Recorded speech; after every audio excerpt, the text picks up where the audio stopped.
Hey Taurus, I'm back with your cards, so let's get to it. The underlying theme or the overarching energy, however you choose to see it, is the Chariot. This is a major arcana card. It is the 7th major arcana card. The 7 for me represents the 7th house, which is your partnerships and where you identify with others through your partnerships. It's also open enemies and counseling. We do have the sun in the 7th house starting out the beginning of November. The Chariot as a major arcana card, it represents a couple of different zodiac signs for me. Traditionally, it's known as the Cancer card. It represents tradition and achievement through your self-mastery. I also see this as a Gemini card because it looks like they are moving or in a chariot. It is the Chariot. It's a means of transport. And I also think of duplicitous signs like Gemini, Libra, and Pisces. The two scales, the twins, and the two fishes. Because it's black and white. There's two sides to them.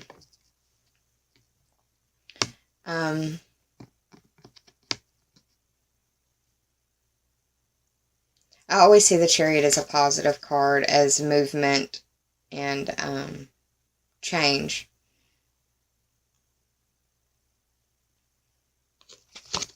So, the first card in the top 3 for clarity is the 8 of Cups upright. The 8 of Cups is, for me, representative of an individual walking away from something that they've put a lot of energy and effort into, maybe even a lot of, like, emotional resources. But it's not going the way that they had anticipated or planned, and they're considering turning their back on it.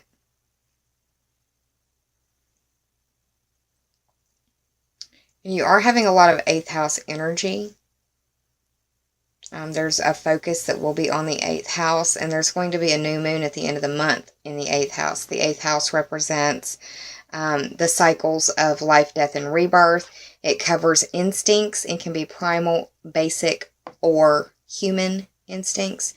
It covers transformation, regeneration, and metamorphosis, sexuality, and other people's money. The cups represent water signs. The water signs are Cancer, Scorpio, and Pisces. It could very much involve a Pisces or somebody who has a lot of Piscean energy, because, and I say that because of the duplicitous right here, is the only reason why, because I mentioned that earlier. I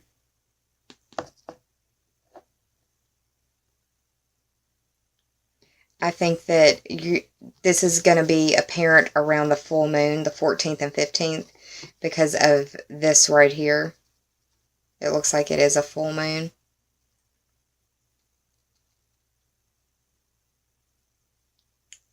It may be dealing with a relationship.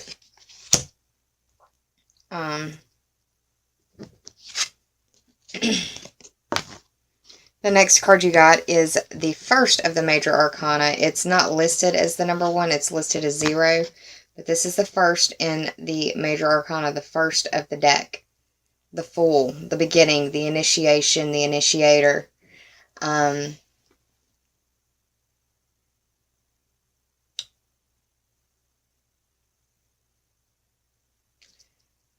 Fool represents the planet Uranus, which is the Great Awakener. It's also the planet of rebelliousness and independence. It is, or liberation, however you choose to see it. It's also the planet of change, representative of change. The fact that it looks like in this picture it's like sweeping change.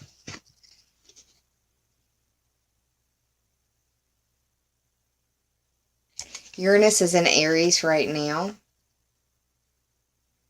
That is your 12th house. You may be finding out secrets around the full moon, and it changes things. I'm getting that message a lot, that secrets are going to be revealed.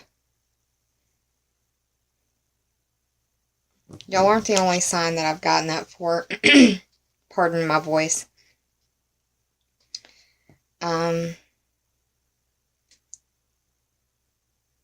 Be careful when driving and traveling. Don't text and drive. Wear your seatbelt. Do the speed limit. Just because of the way the Fool and the Chariot are lined up, I sometimes see this little red cross as like an ambulance or first aid. So just be mindful of what you're doing. The third card in the top 3 for clarity is the Nine of Pentacles reverse. And you have 9th house energy playing out as well. The 9th house is long distance trips, higher education, philosophy, religion, the study of astrology, the study of foreign language. It can cover foreign people, foreign places, foreign things. It's your view of the world expanded. The Pentacles represent Earth sign energy, and that can be you, Taurus, a Virgo, or a Capricorn, or someone who has a lot of that in their chart. It could be their sun, their moon, or their rising sign. Just depends. In the upright, I think of her, when I see her in the upright, I think of like her being the minor arcana of the Empress, because she has everything that she needs and everything that she wants. The fact that it's in reverse, it could be that you think you have more money than you do and you're overspending. Or you feel like the resources that you've put into this situation was a loss in some way. Because it's the final card. It's like it's the outcome.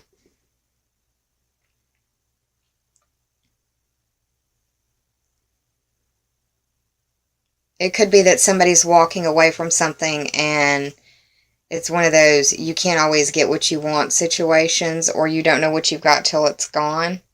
More that, you don't know what you've got till it's gone. And I can't help but hear the Justin Timberlake song Cry Me a River in the background. That may be important to you for some reason. You may be saying that, or someone may be saying that to you.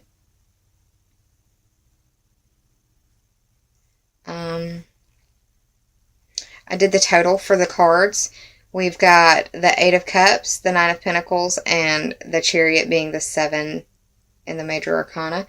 That is 24. 2 plus 4 is 6. That covers your work and your health, or the competency and skills that you bring to the services that you provide. That house is ruled by Virgo, so it may involve a Virgo as well. It may be their sun, moon, or rising sign. But yeah, it's like the Fool is walking away and doesn't realize what they're walking away from. Or they're making a foolish decision. They're taking foolish actions. Something to that effect. From the Sacred Rebels Oracle deck, I got the first card is Inner Trust. And I just love the way this card looks.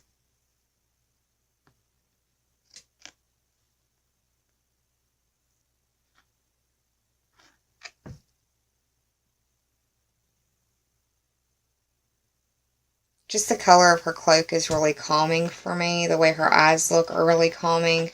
It is the number 2 card in this Sacred Rebels Oracle deck.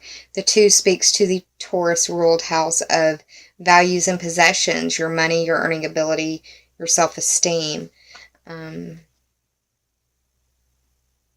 I see the Inner Trust card, I think, the very first thing I think is go for it. That you need to be authentic, but trust your inner voice. And understand that that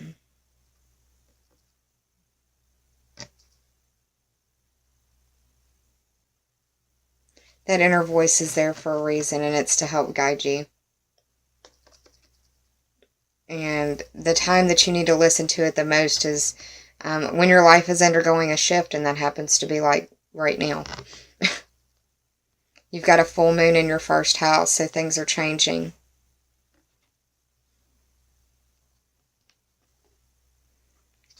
Have that inner trust. Follow your gut.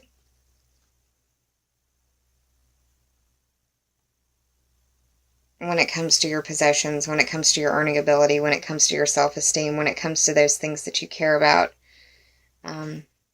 Follow your gut when it comes to the relationship situation that you may be dealing with.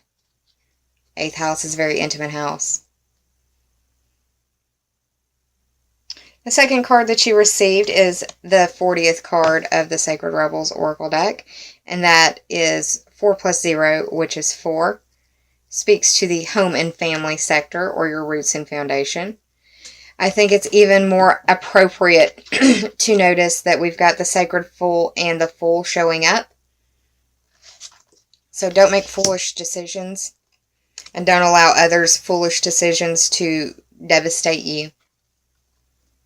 Expectation is the root of all heartache. Truly, it is. When I see the Sacred Fool card, I think that you need to embrace your Sacred Rebel and not be concerned about people looking at you as if you were a fool, because you're following your intuition, you're following your inner voice, you're going for it. I believe that this card is also, especially with the Fool showing up as well, don't take yourself so seriously. Don't take life so seriously. You need to be able to enjoy stuff. Whatever it is that you're working towards or working on or trying to fix is going to work out perfectly and in perfect timing. But that you need to stay on your path and work every day towards your goal. And that you need to trust in that journey and trust in your struggle. But yeah, ultimately embrace your Sacred Rebel. Embrace the Sacred Fool. And don't allow anybody to pull the wool over your eyes or be your puppet master.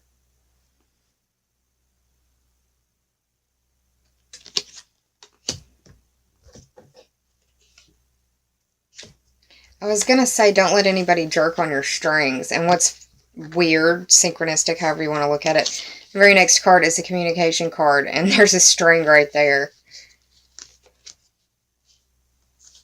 I think this is going to be a month where communication is a big deal for you, even though it's not showing up astrologically per se.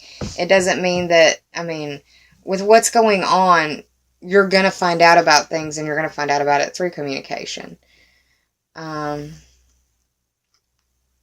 You may find out about it through the internet, because the planet Neptune going direct in Pisces, it's like you're coming out of the fog, so things will clear up, especially when it comes to electronic communications. The communication card reads, personal relationships, if I could speak. Personal relationships often fall apart because of a lack of communication. Even if partners manage to talk, the discussion may descend into rancor and recriminations. A meditation should focus on openness and honesty. Consider the following, Taurus. I believe that every problem can be resolved. The failures and disappointments of the past are behind me. I will listen carefully to the other person and acknowledge a different point of view. Love and reconciliation are the goals. The thing about communication is that it's not just you speaking, it's the other person listening and critically digesting what you are saying and then responding. It's not waiting for your turn to talk. If you are listening to just wait for your turn to talk, you're not listening. That's not a part of communication.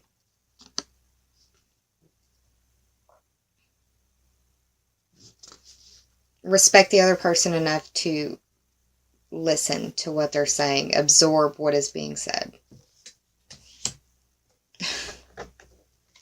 Are you kidding me? This is the second card, listening. We just got finished talking about it. That's funny. You may be needing to do a lot of listening. And it could be to a friend, or it could be about a friend. People in failing relationships often complain about their partner's unwillingness to listen. To achieve greater harmony, keep your ears and mind open to the needs and desires of others and enhance this ability through mindful meditation. Consider the following. At times of tension and conflict, let me remain quiet and thoughtful. Let me listen with an open mind to the worries and fears of those I love. Let me devise remedies for the troubles of others rather than giving precedence to my own concerns. Let me take pleasure from offering sympathy and support to people in need. Wow. I think that's a pretty important message for a few of y'all out there.